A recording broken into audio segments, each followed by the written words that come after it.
Hey, Brandon here with the weekly update. All right, let's get the percentages done. Mistborn screenplay. How's the Mistborn screenplay going? I am at, bing, 55%.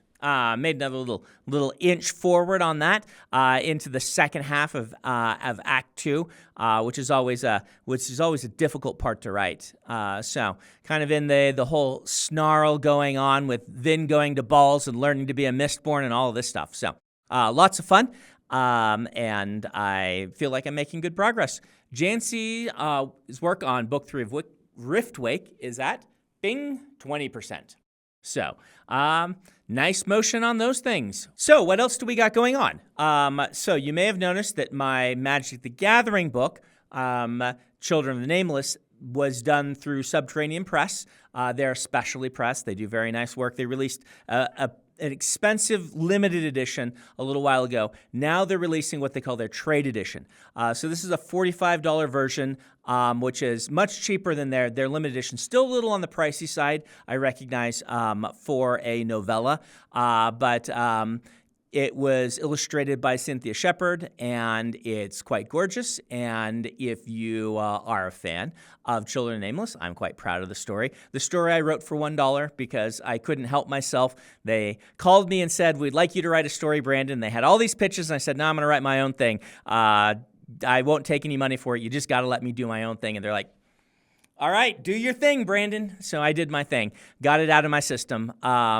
And then I told them that eventually I would like them to do an edition for charity. And so a percentage of this is getting donated to charity. Basically, my what I make off of this one, we are donating to charity. So you can get that. I don't know if there's any of the limited edition left. They may have sold out, but the trade edition is available. There's a small chance that there'll still be a regular through a New York publisher in bookstores edition of this.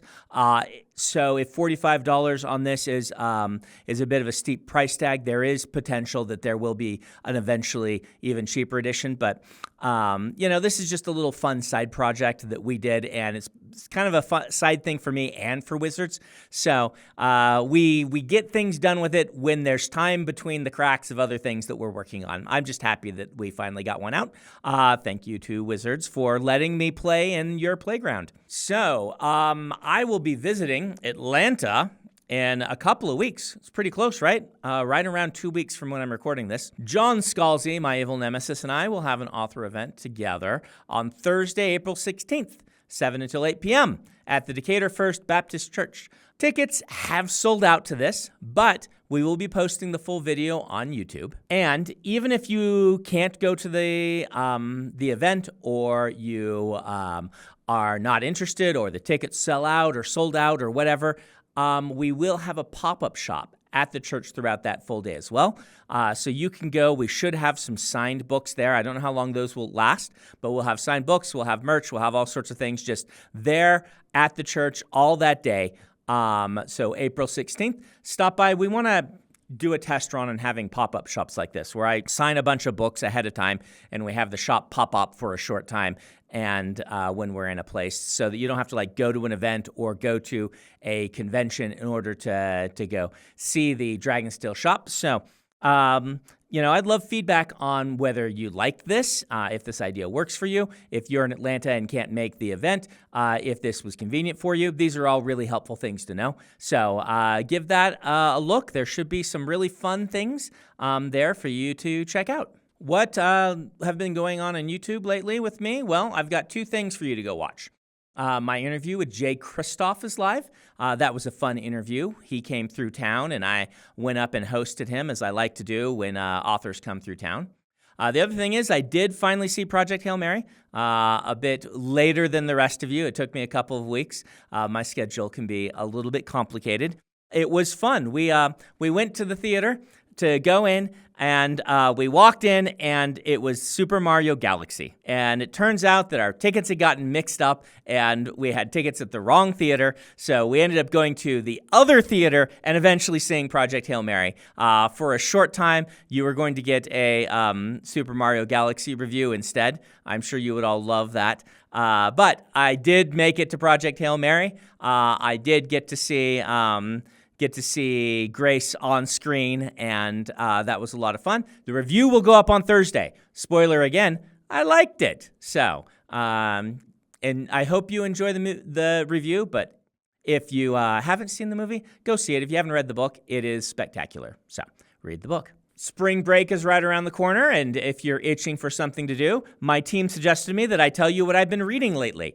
You know that I had been reading the Lord of the Rings trilogy, and I finished that. I highly recommend the Andy Serkis audiobooks. Andy is spectacular. He is really good with all the voices. It's interesting how he does these audiobooks, because he doesn't do impressions of the actors from the movies, but you can almost kind of feel that he's somehow doing their take on it without doing an impression of them. It's never distracting, but you hear the voices, you're like, oh yeah, that's Merry, that's Pippin. Makes perfect sense to me. And then, of course, when Gollum comes on, it's just like chills. You're like, oh, right. And so Andy Serkis is just one of the best audiobook narrators I've ever listened to. He did a fantastic job. Before that, the book series I read that I would also recommend is the Jade books. Jade City is the first by Fonda Lee. I will stamp a content warning on those. They are mature books for adult readers. How about that? They definitely come with a content warning. The premise is a fantasy world based on like a mid-1900s Hong Kong gangster sort of thing going on. So lots of gangster stuff with a cool magic system and whatnot. So if you're looking for something like that, those books are quite good. And what am I reading right now? I decided that it had been so long, I needed to reread Red Rising because I've been hanging out with Pierce Brown. And I'm like, I read your book like a long time ago, Pierce, and I can only vaguely remember it. And he gave me this cool helmet from, and so I'm like, all right, I got to reread Red Rising. So I downloaded the audiobook of Red Rising, and I'm like 2 hours in. And it's only like a 10-hour book or something like that. So I'm decently far. I'm to the first big twist. So that's what I'm reading. Red Rising is great. Action-packed, quite energetic, science fiction, borderline YA adult sort of story. So there you are. That's what I've been reading. Let me know what you've been reading and what I should read in the comments. I will try to eventually get to some of the things people have been telling me to read for a while. I did eventually get to Fonda Lee. Dan has been working on me for like 10 years. There we are. That was the weekly update. I hope you guys all have a great spring break, and I will be back next week with more progress on the Mistborn screenplay.